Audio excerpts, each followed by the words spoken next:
Creating Long-Term Success for Shy and Fearful Shelter Dogs by Brittany Jackma. It's standard practice for animal shelters to perform behavior evaluations on incoming dogs to assess their potential for adaptability and aggression. Depending on the results of the evaluation, a dog is either moved to the adoption floor, transferred to another facility if possible, or humanely euthanized, due to perceived aggression, fearful behavior, or other behavioral issues. Despite a lack of scientific evidence, these evaluations are still currently used within animal shelters to this day. Current behavior protocols within shelters used to determine adaptability and potential for rehabilitation fail to recognize the physical and psychological stressors that surrendered canines experience within a shelter environment, particularly among shy and fearful dogs. A 2020 study on the physiological effects of shelter stress found that dogs who were surrendered had a spike in cortisol levels nearly 3 times higher than those dogs who remained at home with their owners. Not only that, but researchers found that the cortisol levels did not begin to decline until 3 days after admittance. This is important because this is usually within the time frame that a standard behavior evaluation is given within the shelter. A lack of follow-up post-adoption also contributes to the problem, as many adopters simply do not have the resources or support for behavioral issues once they arise outside of the shelter. In order to mitigate these issues within the shelter system, I have partnered with Midcoast Humane Society, one of Maine's largest humane societies. I will be working alongside Ben Bricker, the shelter's behavior supervisor, who notes that one of the biggest needs within current shelter protocols is to develop long-term behavioral programs for adopters in order to decrease the risk of return and euthanasia due to fearful and fear-aggressive behaviors.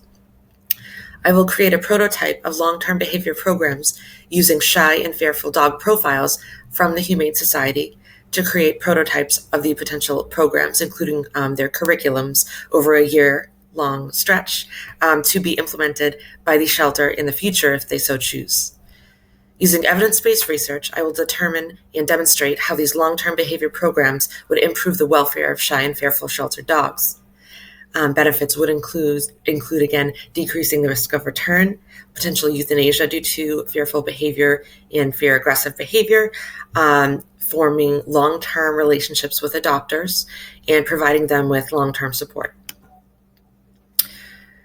Successful implementation of these behavior modification programs have already seen great success. In a 2022 study conducted by the ASPCA, researchers sought to explore the success of such modification plans for the most extremely fearful dogs. Subjects were those surrendered to the ASPCA, as well as from partner shelters and foster-based rescue groups. These dogs came from the worst of abuse and neglectful situations and exhibited extreme fearful behavior. The study implemented a behavior modification plan that used positive reinforcement methods on the fearful subjects. Qualitative data was collected by behavior staff who analyzed the effectiveness of the program based on a predetermined set of criteria. Quantitative data was collected via a survey post-behavior modification program, as well as post-adoption to survey the level of adoption satisfaction that adopters reported. Over a 7-year period, results showed that 86% of fearful participants graduated from the program. There was a 99% adoption rate success, as well as a 96% adopter satisfaction rate. Methods: data collection. 3 sources of information will be collected. I will review scholarly articles and peer-reviewed literature evidencing the current flaws within the behavioral evaluations and behavioral protocols currently used within shelters, as well as the physical and psychological stress that this environment truly has on canines and how this can truly affect their behavior. I will conduct stakeholder interviews through email correspondence with the behavior staff at Midcoast Humane Society in order to gather more evidence on how this long-term behavior model would benefit them in the future.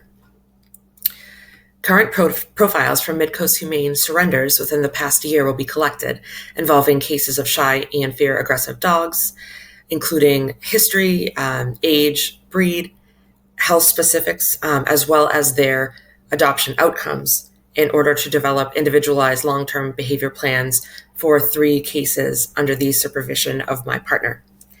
A combination of quantitative and qualitative data, as well as descriptive and inferential analysis, will be relayed in order to describe the potential results. A table will be created to display data collected of past surrenders at Midcoast Humane in order to show similarities among these surrenders to further influence the behavioral model. Inferential analysis will be used to draw conclusions from the sample, as well as qualitative data, including stakeholder interviews and peer-reviewed literature. Expected results.